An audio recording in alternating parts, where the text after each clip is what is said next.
There's a new day dawning, the time is at hand, where the glory of the Lord will be revealed to every man.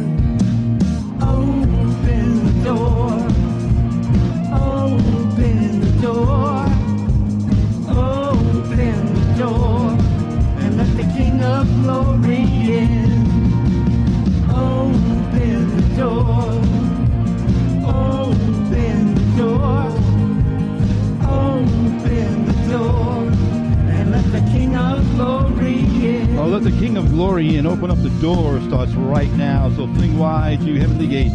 Prepare the way of the risen Lord. The Apostle John was on the island of Patmos.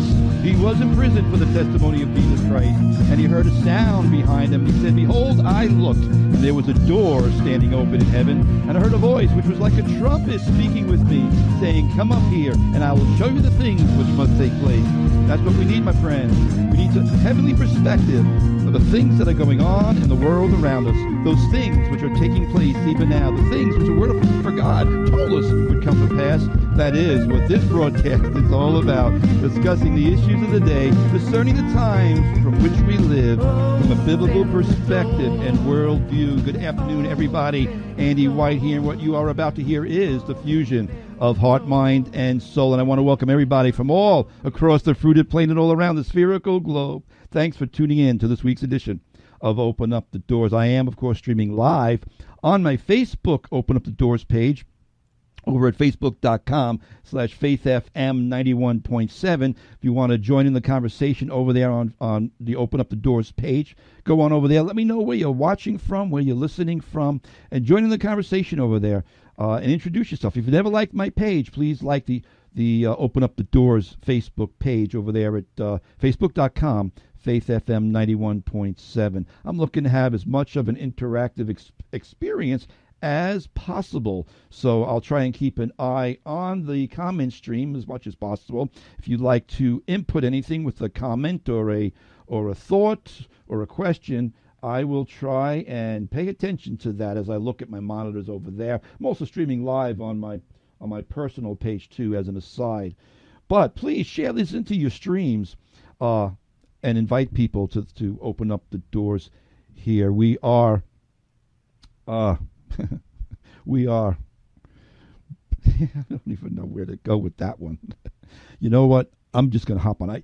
I've got my mind really kind of cranking out at faster than.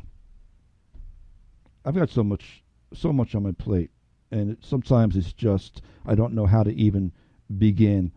And how to even start. So I'm going to start this way. I want to get right to it.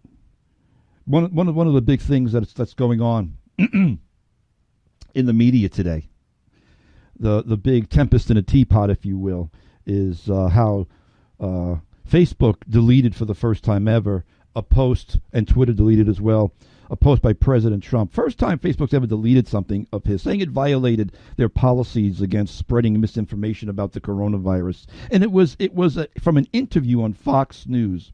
The post in question featured Trump being interviewed on Fox News. I think it was the other day. I remember watching the interview. Anyway, the big thing that they're really having conniptions about, and this is going to set me up for where I want to go, because I just kind of threw this into my stuff for today to get it rolling, because it just plays into what I want to share about what's going on these days.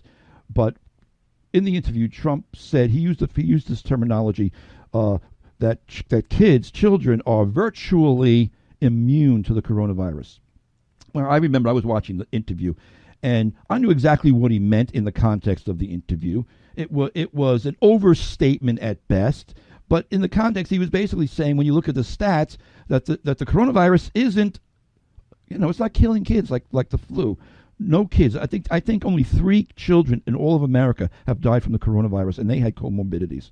3. That's virtually nothing as far as the statistic goes. And this is the fact. But it violated Twitter. It violated Twitter's policies. It violated, according to them, it violated Facebook. Apparently these clowns really do not understand what the word virtually means. Trump didn't say kids were immune to it, but when you look at the stats, Again, he was saying they were virtually immune to it. Do they not understand language? No, of course not. These people have appointed themselves as the arbiters and gatekeepers. And here's what's really getting to me and angering me, and it should anger you as well.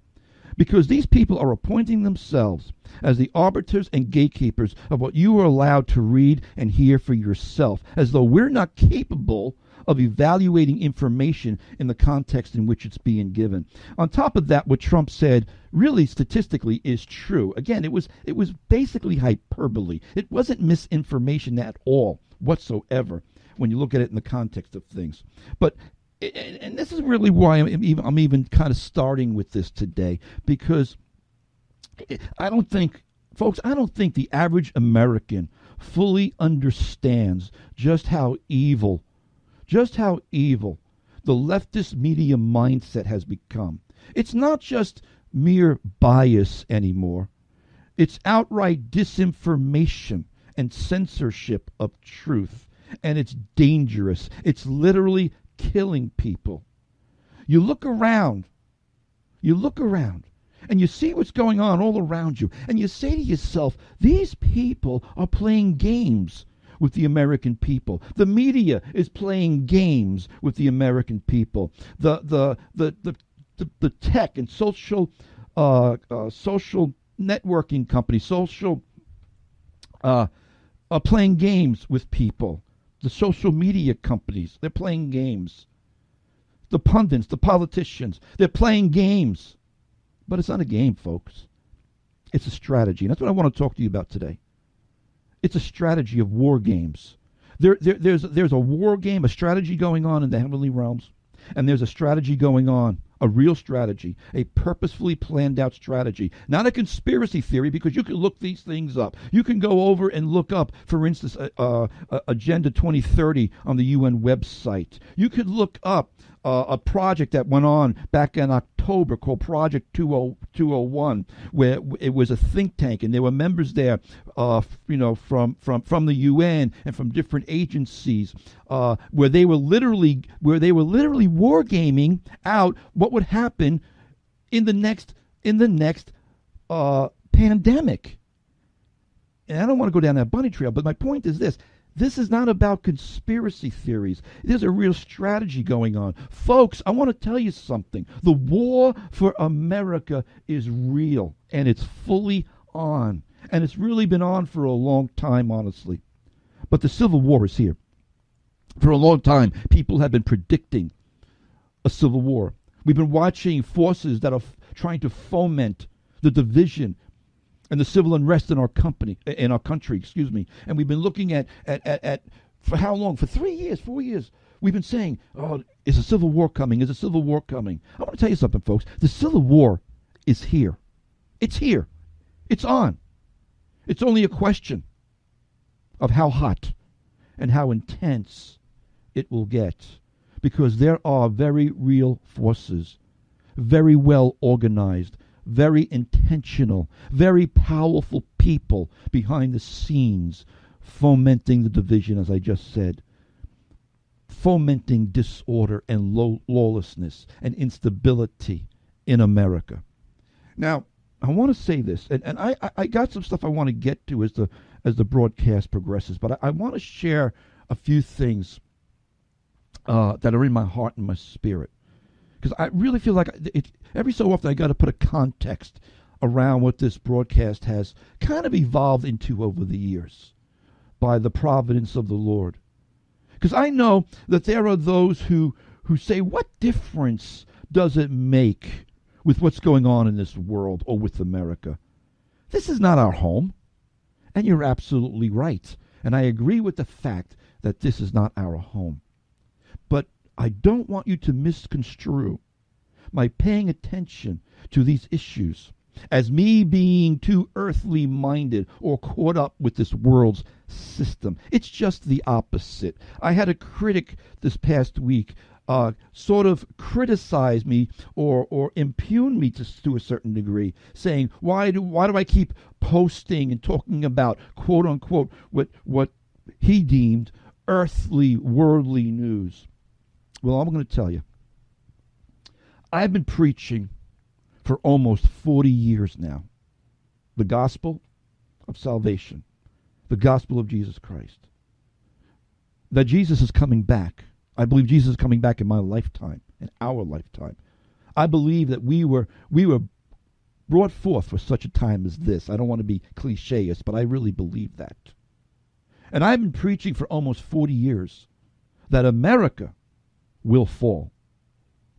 America will fall for many reasons. But the primary reason it will fall is for its own national sins that God must judge. And I've talked about this many times on this broadcast.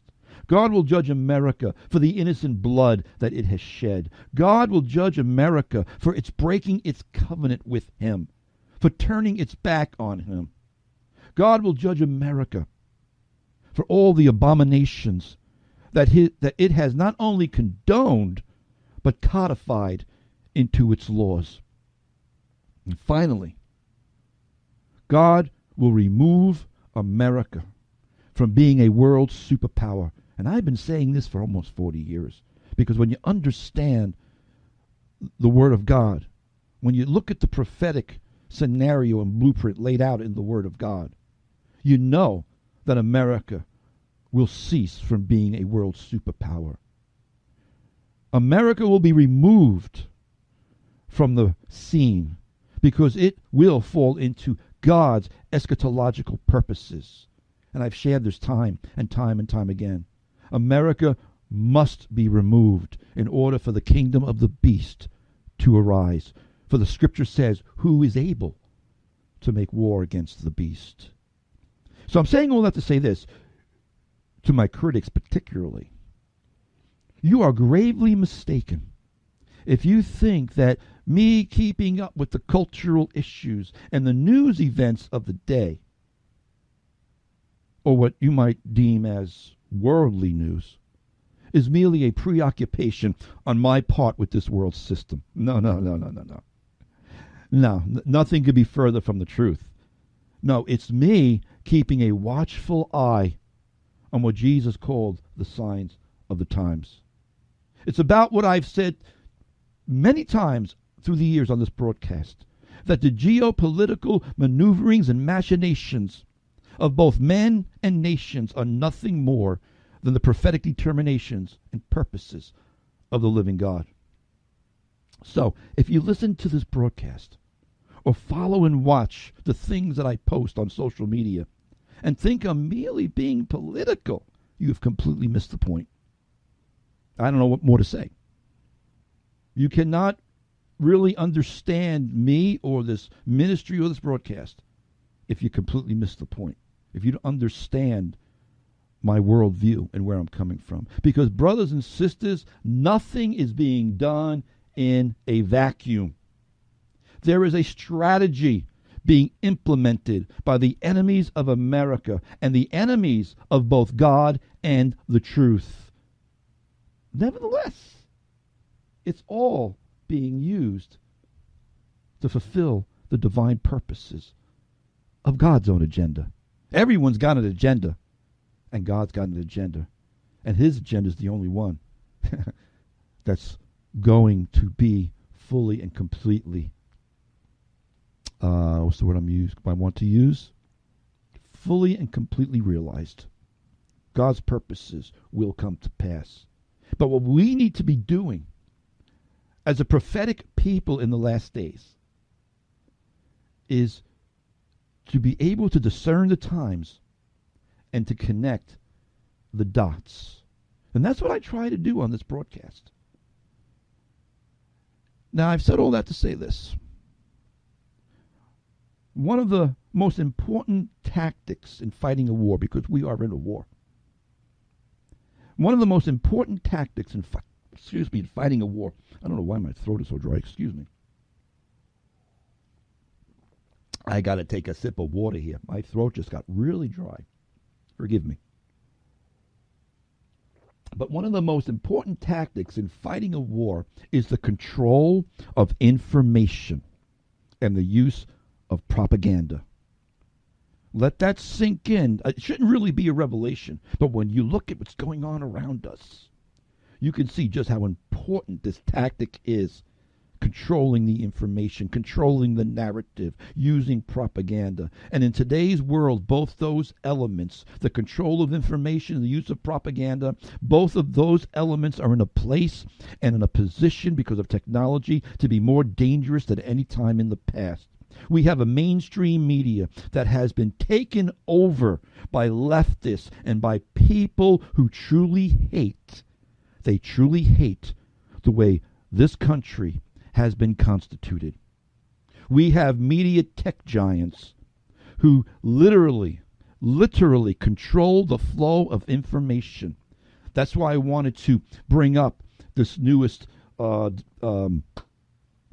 can't think of the word. I'm thinking there's a word I want to use. I can't think of the word I want to use. But they tempest in a teapot about removing the President of the United States, removing his interview because he said that children are virtually immune from coronavirus.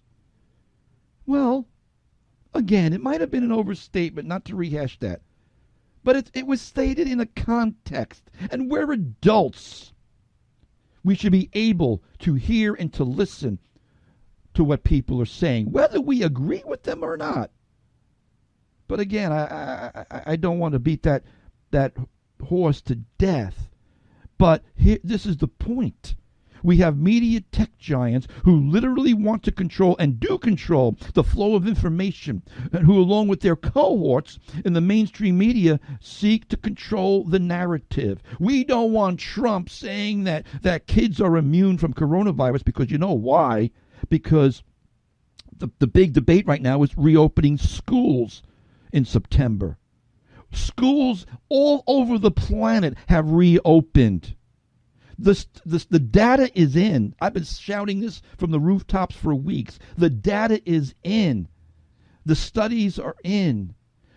Children do not, or at least very rarely, pass the coronavirus on to adults. There was a study by a scientist in the UK just a couple of weeks ago. He took all the data, he looked at it from around the world, and there isn't not one documented instance of a student transmitting coronavirus to a teacher. And yet it's the biggest thing going on in America right now, the biggest debate, because it's a lie, it's a narrative. And by Trump merely using the words, kids are virtually immune, it destroys the narrative that they want you to be brainwashed with, because you're not allowed to think for yourself. You're not allowed to evaluate and weigh different arguments. The war for truthful information, my friends, is very real. And it's really become a precarious situation, because these powerful tech companies are in an overwhelmingly powerful position to make fiction look like reality, and that's what they're doing. And they not only do they try to make fiction look like reality, they're trying to make reality look like fiction, to make you sound and look like you're crazy.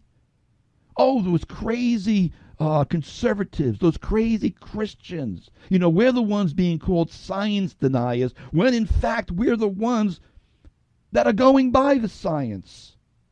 But they seek to gaslight you and me to make us look crazy, to make you look like you're insane by denying the reality that you both see and hear. It's called gaslighting. Now, I was talking with my wife the other night about the broadcast, and I used this word gaslighting. You hear it around all the time. But she said to me, you better explain what that term means, because some people just might not understand what the term gaslighting means. So I'll give you a little brief understanding, because this is exactly what the media is doing. Gaslighting is a term to describe behavior, abusive behavior, to manipulate information in such a way as to make the victim question his or her sanity. It came from a movie I think the movie was back in the 50s, I'm not sure. The movie was called Gaslight, which was based on a play called Angel Street, where the husband literally does things, and the woman, in the movie, the wife was played by Ingrid Bergman, by the way. but the husband is trying to make his wife think she's crazy. So what he would do is he would turn the gas lights. He would turn the lights down, gas lighting. You know, he would turn the gas down on the stove. He would turn the gas down that was illuminating the lights. And she would see the lights go dim, and she'd say the lights went dim. And he'd say, no, they didn't. She'd be looking at the lights going dim, and he'd be saying, what are you, crazy? The lighting here is perfect. And then he'd turn the lights back up, and she would say, well, didn't you just see the lights go up? What are you crazy? Don't believe your lying eyes. Don't believe your lying ears. Honey, honey, I hear something somebody's up above in the apartment above us. I hear somebody stomping around. You're crazy. There's nobody stomping around, when it was him actually doing it. It's gaslighting. It's to manipulate reality, to make you think you're crazy. This is exactly what the media and the pundits are doing right now, along with the tech companies, with their narrative control. They are, in fact, gaslighting the American people, making you and I think that we're the crazy ones. America's leftists are gaslighting us like never before. Every day, every hour, they are using their dominance of America's information industries to make us believe that we don't see and we don't hear what we see and hear. No, we're not hearing that. They're trying to tell us what we see with our eyes isn't real. What we hear with our ears isn't really what's going on. It's like, I'll give you an example. Just a few weeks back, CNN's Brian Stelter was reporting on the riots in, I believe they were Minneapolis, where he was at the time. And he was saying how these are peaceful protesters. Brian Stelter, on camera for CNN. These are peaceful protesters. When you looked behind him, in the same camera shot, as he's telling people these are peaceful protesters, you could see the buildings on fire. You could see the police car on fire. You could see the people rioting as he's staring in the camera saying, well, these are peaceful protesters. Gaslighting. What fire behind me? What building burning behind me? These are peaceful protesters. These people saying that there are riots going on, they're just right-wing conspiracy theorists. Then you hear this other one. The newest mantra. Here's another form of gaslighting. And we've all seen this the last couple of weeks with Facebook. Removing the videos, and YouTube removing the videos of the frontline doctors and censoring them and taking them down. And you turn on the TV, and you turn on CNN, you turn on MSNBC, you turn on these reports, and what you hear them saying is, these doctors with no evidence. No evidence. There's no evidence. No evidence. There's no evidence. If I hear that term, there's no evidence, one more time, I'm going to scream. Because this is exactly what these doctors have been bringing forth. Tons and tons and tons of evidence. You've got the head epidemiologist of Yale University writing a column for Newsweek. Hey, listen, Newsweek's not exactly a right-wing conspiracy magazine. Newsweek, the head epidemiologist of Yale Health School, the health department of Yale, the head guy. He wrote a column for Newsweek on the efficacy of hydroxychloroquine. You've got multiple leading epidemiologists and practicing doctors writing about and testifying to the efficacy of hydroxychloroquine. But they keep getting railed at by the gatekeepers of the narratives. They keep getting shut down, and the media keeps saying, with no evidence, Dr. So-and-so, with no evidence. Dr. So-and-so treated over 1,000 patients and had incredible success. Dr. X, Y, and Z treated hundreds of patients. How do you keep saying with no evidence? But that is the mantra, with no evidence. We're being gaslighted, folks. It's a psychological warfare, because when you see multiple doctors, dozens and dozens and dozens of doctors, if not hundreds of doctors, all testifying that they treated hundreds and hundreds, if not thousands of patients with hydroxychloroquine, and they're talking about the success and the success they've had using HCQ, and then the media bans them and says these doctors are making false claims with no evidence. when in fact there's an overwhelming amount of evidence? It's not just lying. It's not just bias. It's an utterly and completely psychotic manipulation of what you're seeing and what you're hearing, and they're trying to make you think you're the crazy ones. Psychological warfare in the war games that these people are playing, to make you question your very ability to reason and to question your own sense of reality. And I hate to say it, folks, it's only going to get worse. It's only going to get worse. Just wait till they start using deep fake videos. These AI-created videos that I've talked about numerous times on this broadcast, where they have the technology to create videos that you would never be able to detect are fake. Creating videos of political opponents, saying things they never said, doing things they never did, and then feeding them to the media, and they will be all over the media. Oh, here we have proof. So-and-so did this. Nancy Pelosi said this. Chuck Schumer said this. Donald Trump said this. They never said it. Oh, look, we caught them red-handed. I'm telling you, folks, there's technology out there that's scary. They will create videos of their opponents doing things that never happened. And everyone will believe it because you cannot tell the difference. If they are able to manipulate a narrative, look what just happened. They released all the police footage from the police cams for the George Floyd killing. For weeks and weeks and weeks, we saw only a short section, and it was wrong for that police officer to put his knee on George Floyd's neck. It was definitely wrong. But when you see the whole 25-minute footage that has just been released, it changes the entire narrative. Cities have been burnt down. People have been killed because of the riots. All because of a false narrative. They're trying to put this cop up for murder. Ain't going to happen, folks. It's not going to happen. There was nothing racial about what went down with George Floyd. There was nothing racial about it. They pleaded with him to get in the car. They were trying to be nice to him when they were trying to put him in the car. He said he had claustrophobia. He said, "We'll open the windows for you." And the guy was on fentanyl. He was on cocaine and he was on fentanyl. And he kept pleading with the cop, "Please don't shoot me. Please don't shoot me." And you can hear the cop saying, "I'm not going to shoot you. Just get in the car. Just get in the car. George, if you got in the car, you'd be alive today. There wouldn't have been riots." But the media only showed a small little clip of the white officer with his knee on his neck. And again, I'm not saying that was right or good.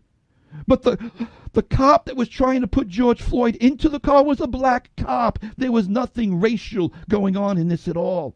Yet now never let a good crisis go to waste.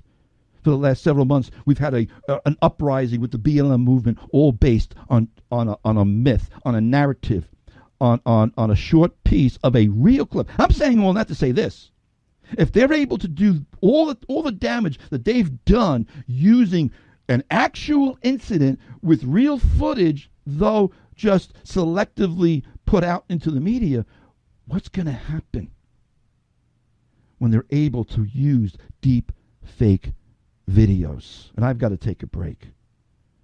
What's going to happen? Folks, there's a strategy going on. We're in a war, an information war, a truth war. The war for America is engaged. I'll be back with more when I come back. Here's a tune by Plum. Hang on when the water is rising. Hang on when the waves are crashing. Hang on, go. Anyway, you are listening to Open Up the Doors here on Faith FM, WEGB 90.7, 93.3 in Napeague, and WEGQ 91.7 in Quad. Thanks for joining in, everybody. If you are just connecting with me right now, I am streaming live on my Facebook page. Please go on over there to facebook.com/FaithFM 91.7 and join the conversation. Let us know where you are watching from and enter into the conversation. I want to get back. I've got so much. I went really long on my opening monologue. I always go longer than I intend to, and I got so much here. There was a Some of you might remember it. There was a show back in the day called Dragnet, and the one of the monikers, if you will, one of the sayings from Sergeant Joe Friday back in the day was, "Just the facts, ma'am. Just the facts." Huh. Those days are long gone, it seems like. The days of objectivity and just reporting the known facts are long gone. Sometimes today's media literally makes things up or just outright lies. And if they know that they can't get away with an outright lie, and who knows, these days sometimes they even do that, but they can't get away with it indefinitely. We do have a conservative media. We do have an alternative media, as minimized as it is compared to the mainstream legacy media. They can't lie indefinitely. Sooner or later, the truth will come out. But unfortunately, sometimes by the time the truth comes out, it's too late and the damage is done. Look at this whole George Floyd situation that I was just mentioning before I went to the song break. The media, they will mischaracterize the facts and spin them and twist them until they turn even a truth into a lie. So we got these things called fact checkers. And I want to do a couple of minutes just reviewing this whole thing about fact checkers, because people think fact checkers are these super special people who just report facts unbiasedly and neutrally. Nothing could be further from the truth. In fact, unfortunately, most of the major fact-checking organizations, most of them are so far left and so far liberal. And we need, and I'm going to touch a couple of minutes on just talking about some of these fact-checkers, because there is a naivete of those who think that fact-checkers are unbiasedly giving them facts. I mean, facts are facts, right? Well, they should be, but no. Many of these fact-checking sites editorialize the facts. They mischaracterize them. They misrepresent them, manipulating them according to their own presuppositions and viewpoints. David Limbaugh wrote a great article a couple of months back on fact checkers. And I grabbed this pull quote from the article. David Limbaugh said, like so many terms in the liberal lexicon, fact checker doesn't mean what progressives want you to think it means. Invariably, fact checkers are adjuncts of the liberal media who depict opinions as facts. Now, if you want to see if a video is made up like a hoax, like I remember years ago there was this great video of this guy flying an airplane. It just looked real. The guy was flying an airplane, the wing fell off, and he managed to land the plane with one wing. It seemed like it was completely aerodynamically impossible, and it was. It was a hoax. And if you go and look up some of the hoax videos on the fact checkers, they'll be honest, because it's not about politics. It's just about, hey, we made this video. We purposely made it as a hoax. In fact, they showed you how they made it. It was really interesting. So if you're just looking up something innocuous like that, like, a fake video of somebody doing something silly, you could look up the fact checkers and pretty much find out if it was a true airplane landing with one wing or if it was a hoax. That's one thing. But when it comes to fact-checking the news, when it comes to fact-checking the stats, when it comes to fact-checking the things that are really important, you've got to be really, really careful with the so-called facts, my friends. Because, as I said a moment ago, facts are facts, but it's how these organizations relate to the facts, whether they do it neutrally or honestly, and they don't do it neutrally. Like I said, they editorialize a lot of stuff.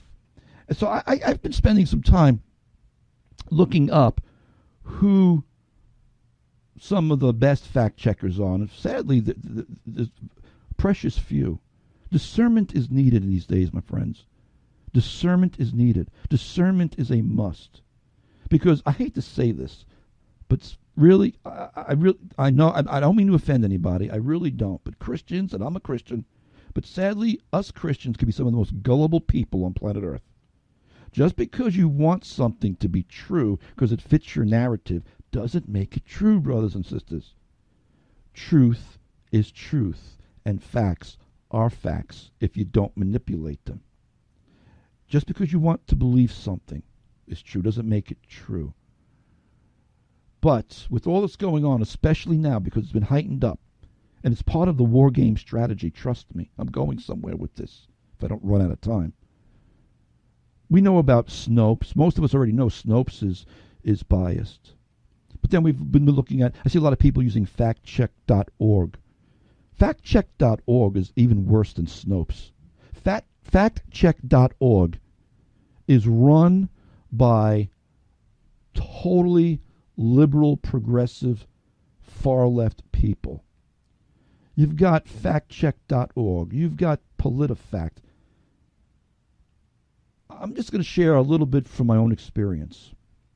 Number one, when you want to fact-check something, don't go to just one fact-check place. Don't go to just PolitiFact. In fact, or rather factcheck. In fact, I don't even use factcheck.org. The minute I see somebody tell me, well, I went to factcheck.org, I immediately dismiss it because those guys are beyond biased.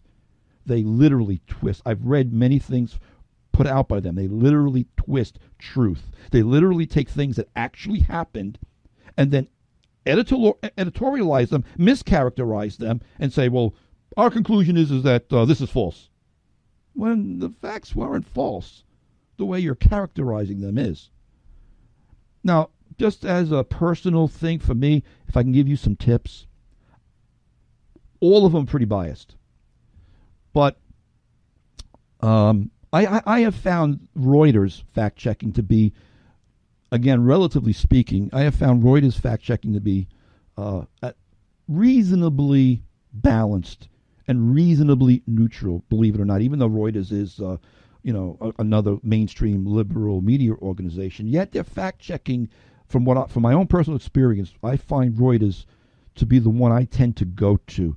Again, but I'll always use two or three. When I want to check on something, when I want to vet something, I will always use a minimum of two, if not three or four fact checkers.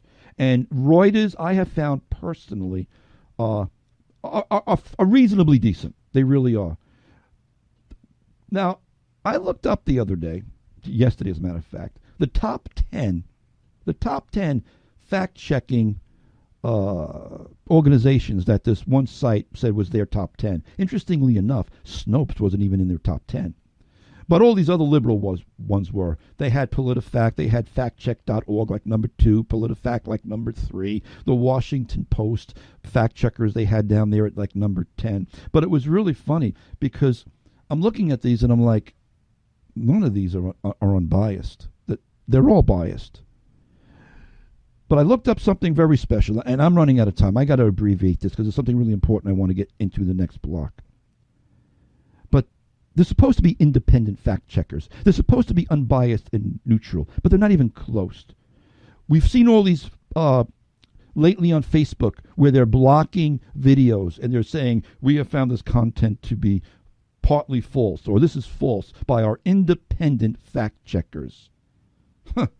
They're not independent fact checkers. Oh yeah, they're independent of Facebook, but I looked up the organization that Facebook uses. In fact, there was a story put out by the National Pulse who had a real problem with Facebook's fact checkers.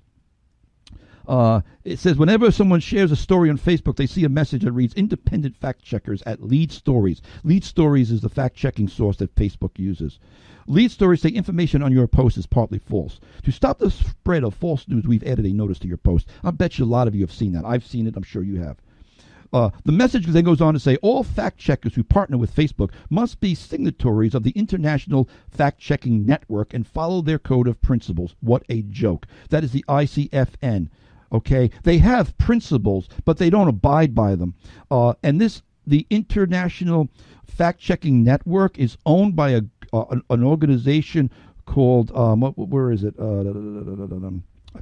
lost the name. The organization that owns Facebook's fact checking sources is funded by a bunch of progressive left wing organizations, the Tides Foundations, and George Soros's Open Foundation Society. Those are the people who own and funded for Facebook's fact-checking. The staff at leadstories.com are all, not all, but half of them are ex-CNN analysts. Some of them worked for the Hillary Clinton campaign. Facebook fact checker staff is staffed by Democrat donors and ex-CNN employees. Period. And like I said, here it is. The Poynter Institute is what owns Facebook's Lead Stories fact-checking group. It's a total joke. It's an absolute joke.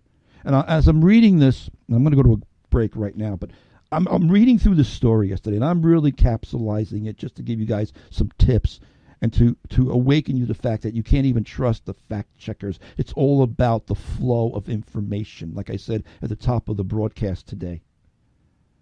But as I'm reading this, I thought of that incident in Kings where the king of Israel gathered all the prophets together.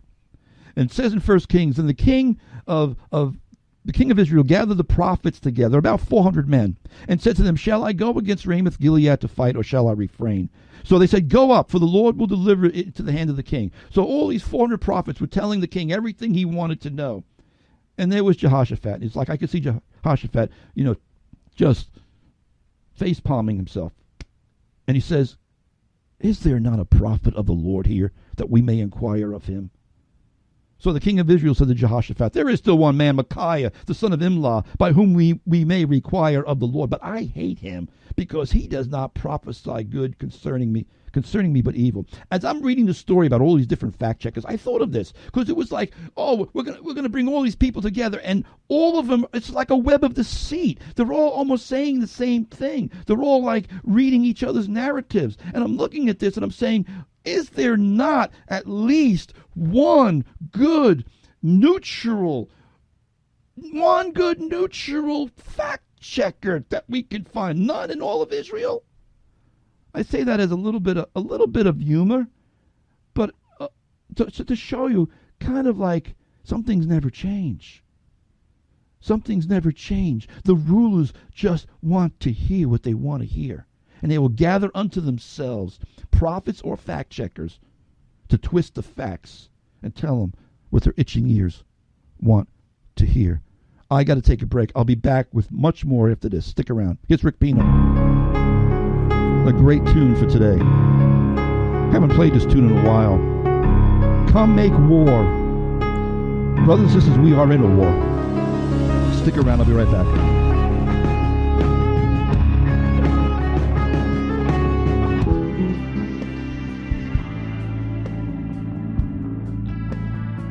The fusion of heart, mind, and soul. This is Open Up the Doors with Andy White here on Faith FM, WEGB 90.7, 93.3 in Napeague, and WEGQ 91.7 in Quag. And thanks for hanging with me, everybody, today on this new edition of Open Up the Doors here on Faith FM. Hey, listen, if you've never subscribed to my YouTube channel, I would ask that you go on over and look up Andy White just Google it or do the search on your YouTube app. Go on over, look up Andy White, Open Up the Doors, and please subscribe to my YouTube channel. Just got to really get some more people subscribing over there. Click the little subscription button, and right next to it there's a bell which will give you notifications when we upload these broadcasts to YouTube. We archive them all on YouTube, as well as other creations and videos of interest that I like there. We want YouTube to be a place of resource for the body of Christ, a place of resource for you to help in all aspects of your Christian walk. So there's a lot of videos that I've liked there from different preachers and different things that I've liked as well as my own library. So again, please subscribe to my YouTube channel. I would be really appreciative if you did that. All right, I got to get back to where I'm going with this because I am really running out of time. War games. Plotting. Strategizing. Preparing for different eventualities, contingencies, and possible scenarios. That's what war games is all about. I stumbled across an unbelievable report earlier in the week that the Boston Globe did last week. I want you to listen to this very carefully. The name of the title of the report in the Boston Globe says this. This was the headline. A bipartisan group secretly gathered to to game out a contested Trump-Biden election. It wasn't pretty. The report says this: on the second Friday in June, a group of political operatives, former government and military officials, and academics quietly convened online for what became a disturbing exercise in the fragility of American democracy. The group, which included Democrats and Republicans, never Trumpers, by the way, the group, which included Democrats and Republicans, gathered to game out possible results of the November election, grappling with questions that seem far less far-fetched by the day. What if President Trump refuses to concede a loss, as he publicly hinted recently he might do? Again, they're stretching and mischaracterizing what he did say. Be that here nor there. I'll go back to the article. How far could he go to preserve his power? And what if the Democrats refuse to give in? Oh, so you mean we got two playing this game? You see, the whole article and what the Democrats have been doing the last several weeks is, if Trump loses, he's not going to concede. Well, I got news for you. If it's a close election, Joe Biden and the Democrats aren't going to concede it either. So it's not all about Trump being, orange man bad. It takes two to play this game of politics. But here's the really serious thing that I got to get to, and I'm running out of time. They war gamed 4 different scenarios regarding this upcoming election. And listen to what they said. All of our scenarios ended in both street-level violence and political impasse, said Rosa Brooks, who was the Georgetown law professor and former Defense Department official who co-organized the group. The group is known as the Transition Integrity Project. Let me say this again. All of our scenarios ended in both street-level violence and political impasse. I don't have the time to get into all 4 scenarios, but the presumption is in every scenario that they put out there that Trump will not admit to losing the election and he will not concede. It's an absurdity that they are actually convinced of. Unless this election is a complete blowout, one way or the other, both sides will fight it out, my friends. So it really is arrogance and disingenuous to suggest only Trump will act that way. But it's the very thing they are planning. They believe it. Now listen to this one scenario that they put out there that they think is very, very possible. Listen to this. A group of former top government officials called the Transition Integrity Project, as I just said, gamed out 4 different possible scenarios. For their war game, they cast John Podesta, who was Hillary Clinton's campaign manager, in the role of Joe Biden. They expected him, when the votes came in, to concede, just as Mrs. Clinton had. But Mr. Podesta, playing Biden, shocked the organizers by saying he felt his party wouldn't let him concede. Alleging voter suppression, he persuaded the governors of Wisconsin and Michigan to send pro-Biden electors to the Electoral College. In that scenario, California, Oregon, and Washington then threatened to secede from the United States if Mr. Trump took office as planned. The House named Mr. Biden president, and the Senate and the White House stuck with Mr. Trump. At that point in the war game scenario, the nation stopped looking to the media for cues and waited to see what the military would do. Folks, the 2020 election has in many ways become something that has little to do with the American people voting for president. It is a stage being set for radical leftists to declare war on the American people. They want to use this election as a casus belli. A casus belli is Latin, which means an occasion for war. A casus belli means an act or event that provokes or is used to justify a war. And we've got the Joe Biden campaign and Democrats and Republicans literally being reported in the Boston Globe and in the New York Times that they are war gaming this scenario out. Political war games are being played out behind Democratic closed doors in D.C. as a preparation for the ultimate gaslighting of the American people. If they have their way, they will justify a military coup and call it constitutionally justified. It will be calamitous. And remember what I just quoted. They said in every one of their possible scenarios, none of it looked pretty. Folks, I want to reiterate something I said last week, a few weeks back. This upcoming election is about radical tyranny on one hand and responsible liberty on the other.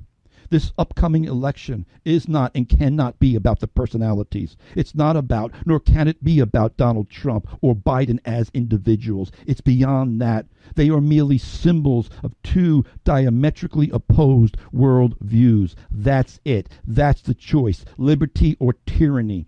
Those are the stakes in this war, and it's not a game. Take the personalities out of the equations, my friends. I have so much more I'd want to say, and I had so much more here that I needed to get into, but I really, literally am out of time, and I've got to go. Watch in the meantime. Stand fast in the faith. Be brave, be strong, and let all that you do be done in love. And remember that the weapons of our warfare are not carnal, but they are mighty in God for the tearing down of strongholds. God bless, beloved. I gotta go.